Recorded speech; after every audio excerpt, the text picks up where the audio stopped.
Bueno, vamos a explicar de nuevo la patogenia o la forma de infección de Cándida. Lo vamos a hacer con dos ejemplos, para que nos quede más fácil comprenderlo.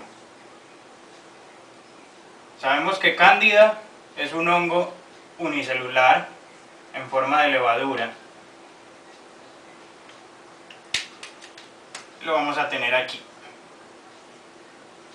Entonces, como primer paso, para la infección, Cándida tiene la posibilidad o la facilidad de adaptarse al pH.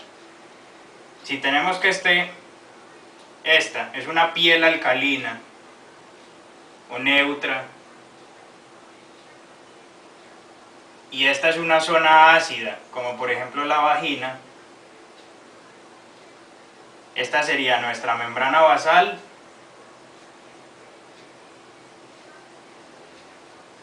y estas serían nuestras células epiteliales.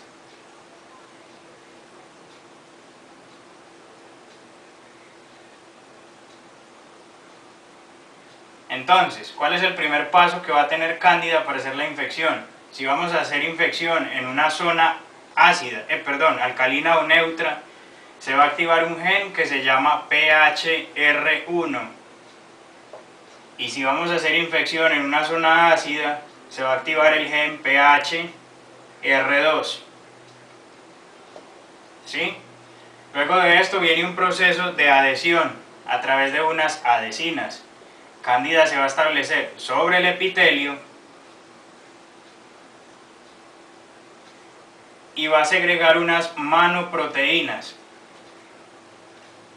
Estas manoproteínas que segrega Cándida, las vamos a representar acá, van a ser reconocidas por unas manoproteínas de tipo lectina que va a tener la pared celular de esta membrana epitelial. Es decir, la célula va a tener una especie de receptor también manoproteico de tipo lectina que se va a unir con la proteína expresada por Cándida.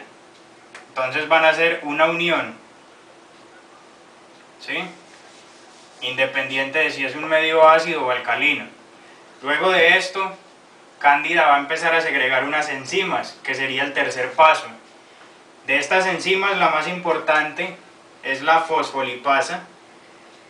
Cándida empieza a segregar fosfolipasas, empieza a segregar hialuronidasas, empieza a segregar hemoliasas, proteasas, que lo que van a hacer es facilitar la entrada al epitelio por medio del rompimiento de membranas. Si él segrega fosfolipasas, va a romper los fosfolípidos de la membrana epitelial, de la membrana celular. Luego de esto viene un cuarto paso, que sería un cambio morfológico. Cándida es uno de los hongos que se le puede llamar dimórfico, ya que él permanece en un estado normal en forma de espora, en forma de blastoconidio, una levadura unicelular, y cuando va a infectar, que va a sufrir un cambio morfológico, tiene la capacidad de cambiar a hifa o pseudohifa. Entonces, como cuarto paso, si vamos a cambiar morfológicamente y vamos a crear una hifa, esta hifa lo que va a hacer es crecer hacia adentro del epitelio.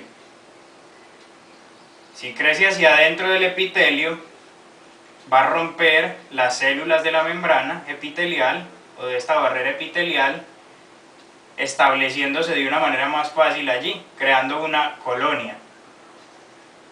Cuando Cándida crea esta colonia, va a sufrir un quinto paso, que sería un switching fenotípico, un cambio fenotípico.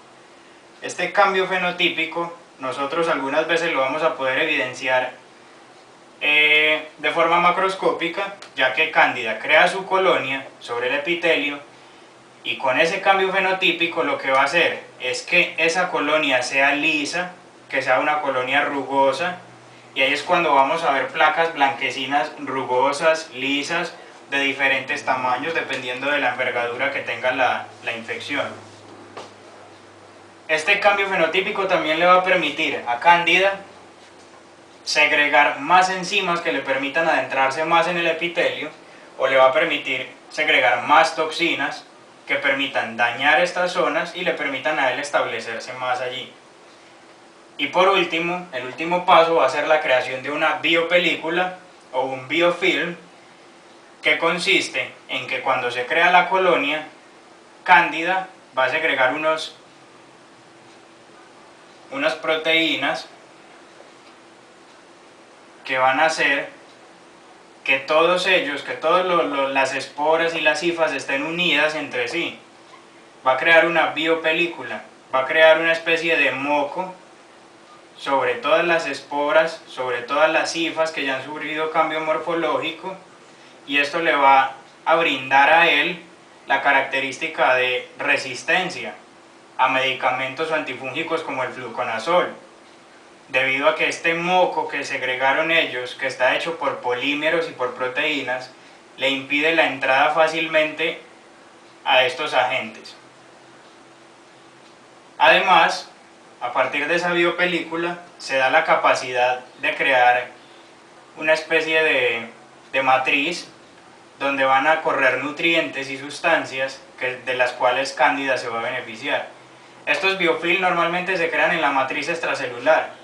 Cándida infecta, empieza a crear las hifas o pseudohifas, y en la parte externa va a empezar a crear esta biopelícula en la matriz extracelular, donde va a llegar más fácil los nutrientes, donde ella va a poder utilizarlos de manera más eficaz.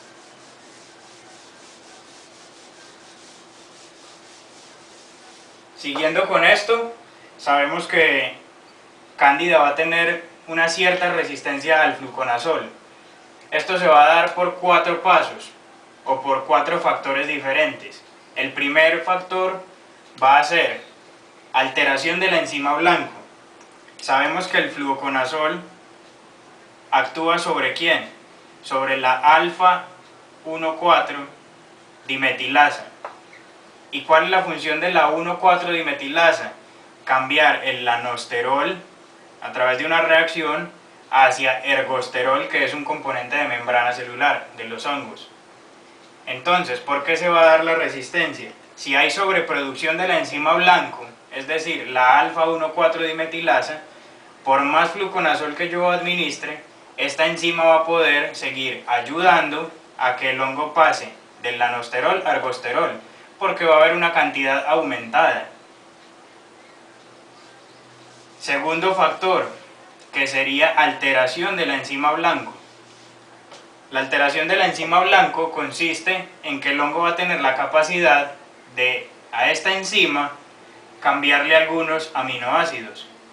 Al cambiarle algunos aminoácidos, esta enzima va a estar representada de manera diferente.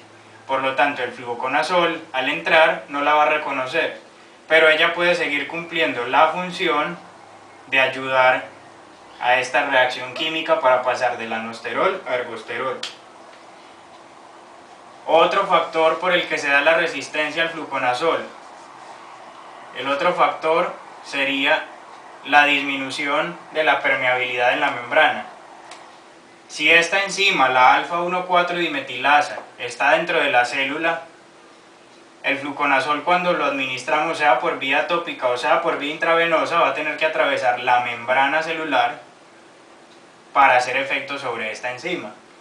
Si yo disminuyo la permeabilidad de la membrana, el fluconazol ya no va a poder ingresar y el hongo va a seguir haciendo las reacciones de manera normal. Por último, el último factor sería la disminución de la capacidad de la bomba por la cual yo administro el medicamento. Si yo disminuyo la capacidad de la bomba con la cual estoy administrándole al paciente el fluconazol, quiere decir que va a haber menos cantidad de fluconazol en el organismo, que vaya y ataque la célula y que vaya y reconozca la enzima para que me la altere, para que no se dé la reacción del lanosterol a ergosterol. Si la bomba está disminuida, la cantidad de fluconazol no va a ser suficiente para inhibir la enzima alfa 1,4 dimetilasa, por lo tanto la enzima va a seguir trabajando para hacer la reacción del lanosterol a ergosterol. El hongo va a seguir creciendo y va a seguir expandiendo la infección.